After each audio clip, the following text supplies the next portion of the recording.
Your Excellency, President William Samoei Ruto, President of the Republic of Kenya, Your Excellency, President Yoweri Kaguta Museveni, President of the Republic of Uganda, Your Excellency, President Mama Suluhu Hassan, President of the United Republic of Tanzania, Your Excellency, President Salva Kiir, President of the Republic of South Sudan, and Your Excellency, Baba Olusegun Obasanjo, former President of the Republic of Nigeria. Then my brother, former President of the United Republic of Tanzania, Jakaya Mrisho Kikwete. My other brother from Burundi, General Gervas Ndikarukubuka, the Prime Minister of the Republic of Burundi, and Brother James Kabere, Minister of State for Foreign Affairs of the Republic of Rwanda. Distinguished diplomats, ladies and gentlemen, hamjambo, good morning. I am so delighted to have opportunities to stand before you here this morning to see this distinguished audience here. I want to say that this is an occasion which the Lord has made, and let us be proud in it.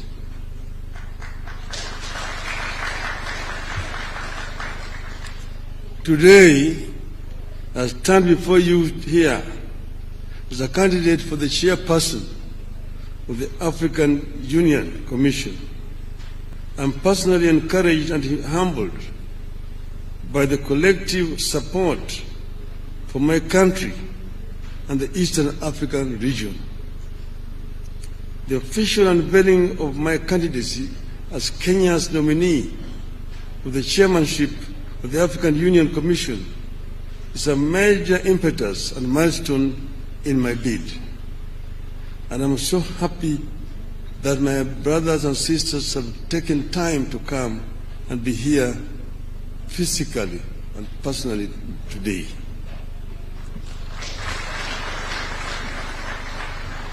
The history of Africa is replete of low and high moments. Africa is widely considered the birthplace of mankind, whose political organization was reflected in great kingdoms across the continent. And as of today, the oldest species of humanoids has been discovered in this region. So in Ethiopia, in northern Kenya, in Olduvai Gorge in Tanzania. So there's no doubt that this is the home of mankind. However, the continent has suffered slavery, colonialism, humiliation, repeated aggression, and internal violent conflicts. However, Excellencies, like the legendary Phoenix, Africa has risen from the ashes of these historical atrocities to make a full-blown arrival on the global stage. Consequently, you have heard slogans such as African Renaissance and Africa Rising. Nonetheless, I envisage an Africa where our visionary sloganeering will translate into strategic action for the transformation of our continent. Unfortunately, even as we rise our continent still grapples with emerging challenges and vulnerabilities, including identity conflicts and wars, hunger, poverty, violent extremism, adverse climate change, acute unemployment among our youth, transboundary pandemics and infectious diseases such as mpox and other threats to human security and dignity. My plan is to work with you, Your Excellencies, and make the AU more people-centered and serve the interests of the vast voiceless majority of Africans. The African people should feel the AU in their lives.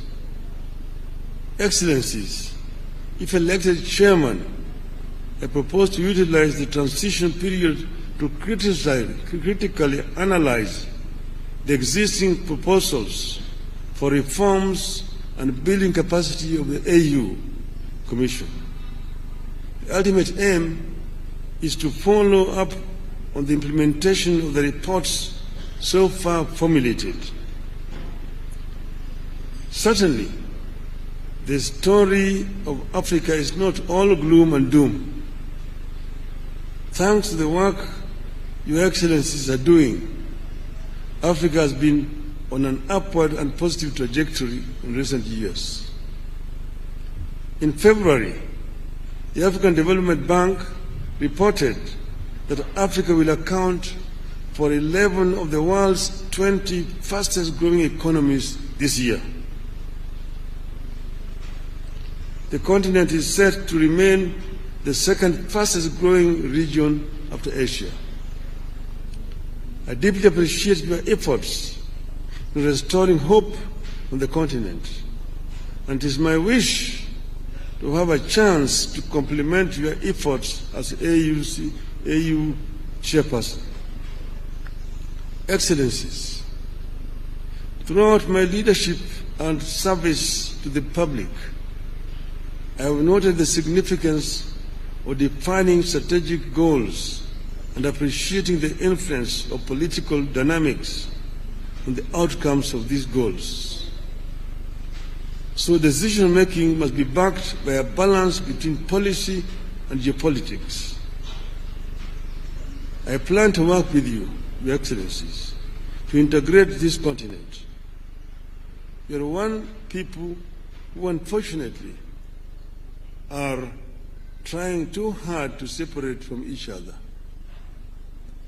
I have traveled the length and breadth of this beautiful continent, and I have seen the faces of Africa's future.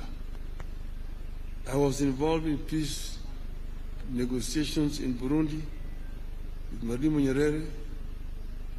I was involved as the mediator of the AU with the conflict in Côte d'Ivoire.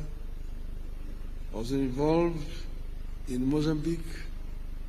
So I understand the continent. And I see the faces of our children, full of hope and energy, and unbound by the borders of yesterday. I dream of an Africa where those borders and colonial languages no longer divide us. We don't want to see Africans to be divided as Anglophones, Francophones, Lusophones. I want them to be Africophones.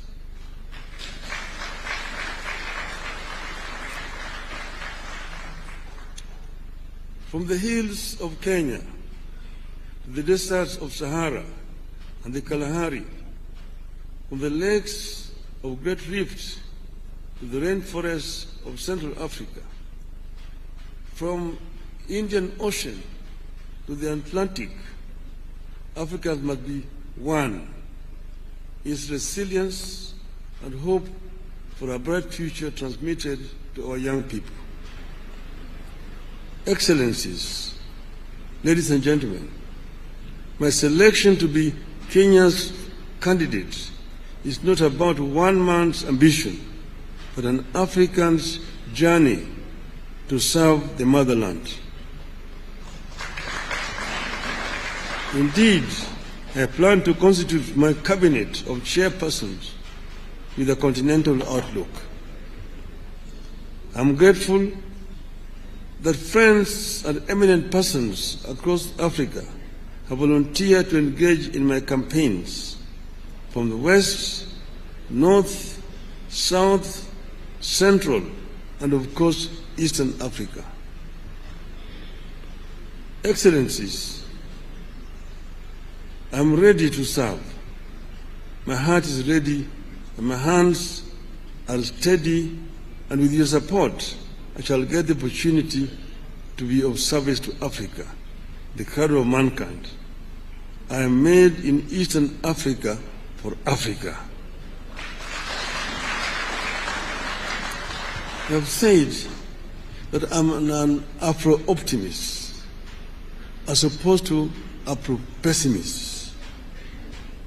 Afro-pessimists are those people who have given up on Africa, who say Africa is a lost cause,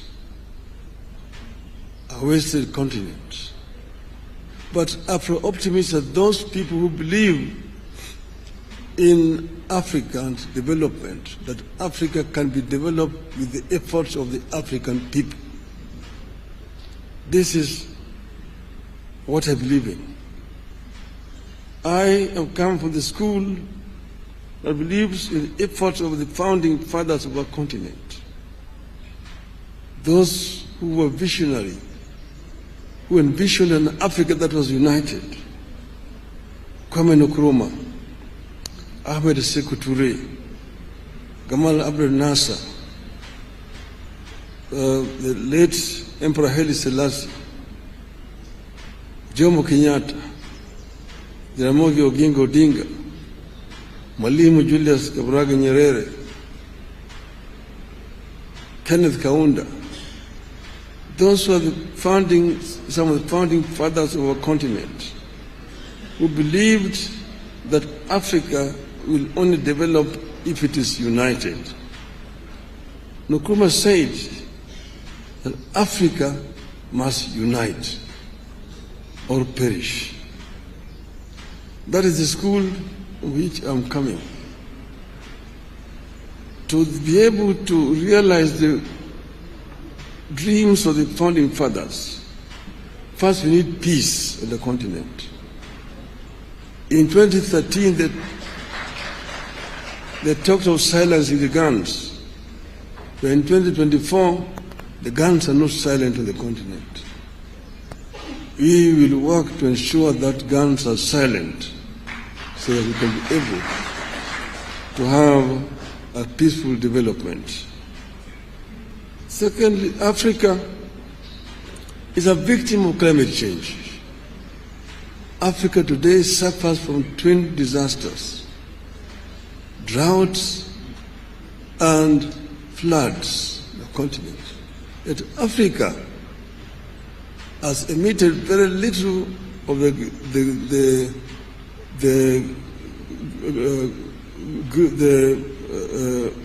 carbon that is polluting the world. So Africa needs to be compensated.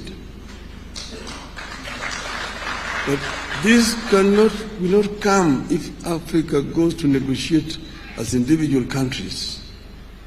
If you go and talk as Kenya, as Uganda, Tanzania, Nigeria, Mozambique, Egypt, or Algeria, the rest, those major offenders will not listen to us. But when we go and talk as Africa, they must listen to us and be able to get a fair deal in the issue of climate change. We also need to green Africa. But you know, Africa is also home to the second largest carbon sink in the world, the Congo forest. But how do we continue to green Africa, to arrest desertification, southern advance of the Sahara Desert? These are issues, they are challenges which we are equal to. We can be able to deal with these issues effectively if you have got an effective organization in Addis Ababa.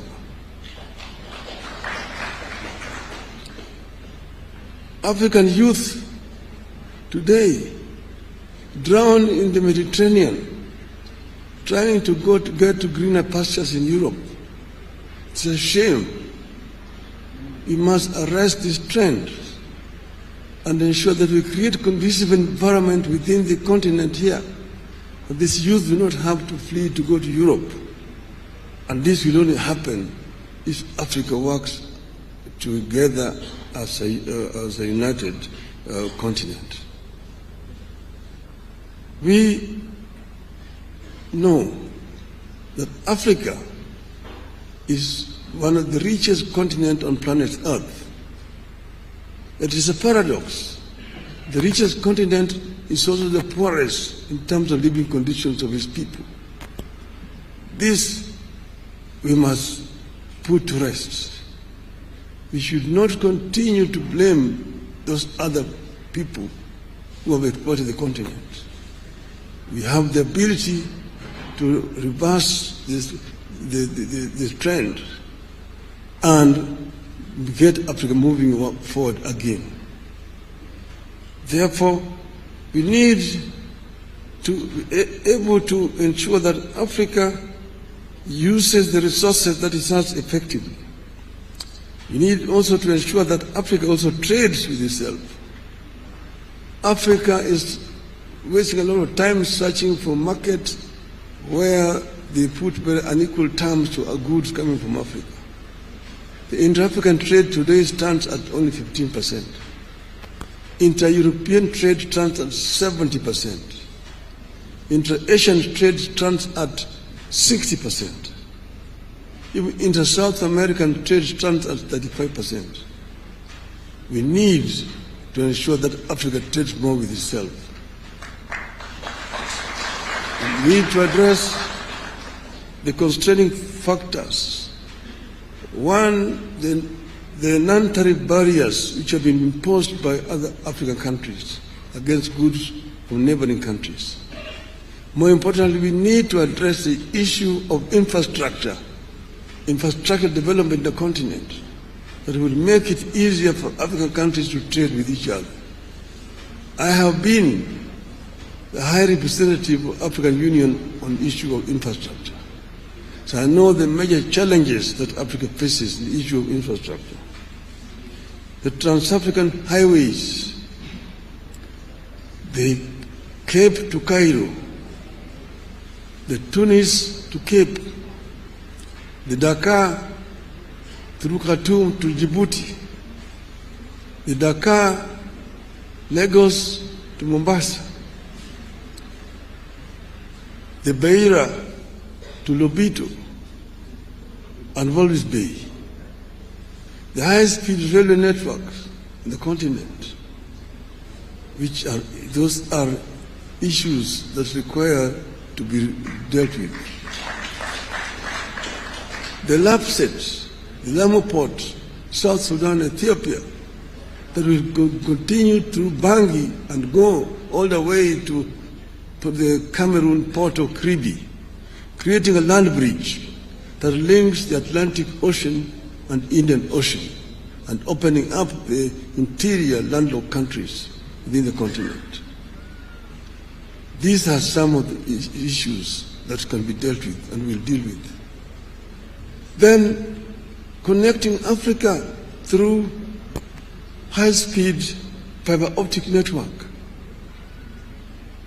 And then to facilitate faster communication. Then the issues of air transport.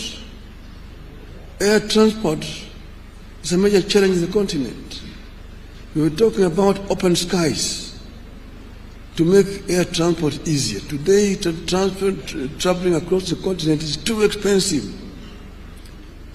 You have to get permits to fly over countries, delaying movements, and make it too expensive. Flying over Europe is much easier than flying over Africa. We need to have a continental air control system within the continent so that people can travel from east to west, north to south without a problem. The other one are the issues of visas. My friend Aliko Dangote says that for him to travel across the continent, he needs 35 visas. His French competitor does not need a visa to travel with a French passport in Africa. What a shame. In Europe, you only need a Schengen visa, and you can travel across the entire Europe without a problem. We will also ensure that we reach a stage where we can issue an AU visa and enable people to travel across the continent without much of a problem. I therefore want to conclude by saying that I am ready for Africa. And I believe in the story of the African lion. The lion is an African animal. It's the king of the jungle. The Cameroonian national soccer team is called the Indomitable Lions. The soccer team of Senegal is called the Lions of Teranga. The soccer team of Morocco is called the Atlas Lions. Here in Eastern Africa, we call it the Simba. Call me the king of the jungle. When the king roars, the jungle listens. So our story of the African lion. The African lion is giving a message to the Asian tiger. Tiger is the Asian animal. And I want my Asian friends here not to take offense. The African lion is giving a message to the Asian tiger. That you Asian tiger, you've danced on the stage alone for far too long. It's your time to quit. The European bear retreated to the North Pole long time ago and is freezing there in the ice. The American panther is also on the retreat. But I'm here as the African lion.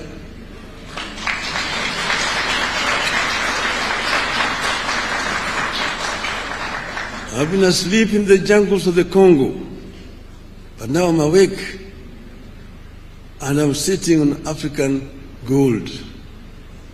African oil, African diamonds, African iron and copper ores. I'm sitting on African bauxite. I'm sitting on African lithium and coltan and uranium. And I have the ability to transform all these materials that I have into wealth for the benefit of my people, and claim the 21st century as an African century. End of the message from African Lion. Thank you very much, ladies and gentlemen.